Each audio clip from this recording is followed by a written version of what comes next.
ఎన్నో ఎక్స్‌పెక్టేషన్స్ ఉన్న 'Deadpool and Wolverine' movie మొత్తానికి చూసేసాను. ఇంకా మూవీ ఎలా ఉందిరా అంటారా? నాకైతే నచ్చింది. యెస్, మూవీ అయితే ఎక్స్‌పెక్టేషన్స్ రీచ్ అయింది. ఇంకా ఇన్ డెప్త్ రివ్యూ మాట్లాడుకునే ముందు hello all and welcome to my channel.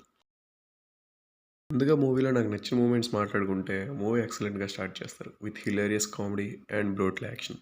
And ఆ స్టార్టింగ్ కూడా 'డెడ్‌పూల్ 2' అండ్ 'లోగన్' ఎండింగ్ నుంచి స్టార్ట్ అవుతుంది. ఇంకో బిగ్గెస్ట్ ప్లస్ ఏంట్రా అంటే అది మాత్రం యాక్షన్ ఇంకా కామెడీ రెండు కూడా చింపి అవతలేశారు.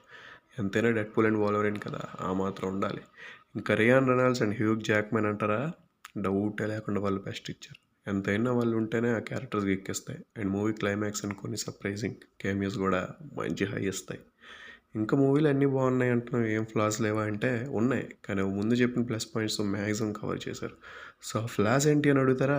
మూవీ స్టోరీ లైన్ చాలా బేసిక్ ఉంటుంది అండ్ ఒక పాయింట్కి వచ్చేసరికి డ్రాగ్ చేసిన ఫీల్ కూడా వస్తుంది. బట్ అక్కడే మ్యాజిక్ చేశారు మేకర్స్ మూవీలో. కామెడీ ఎక్కడ డ్రాప్ చేయకుండా పడి పడి నవ్విస్తారు. సో అలా మూవీ స్టోరీ లైన్ బేసిక్ ఉన్న comedy action scenes, Deadpool and Wolverine bromance and క్లైమాక్స్తో కవర్ చేశారు. సో అది గైస్ మూవీ రివ్యూ. మీకు డెడ్‌పూల్ ప్రీవియస్ పార్ట్స్ కనుక నచ్చితే ఈ మూవీని మిస్ అవ్వకండి. తప్పకుండా టికెట్స్ బుక్ చేసుకోండి. అమేజింగ్ ఎక్స్పీరియన్స్ ఇస్తుంది.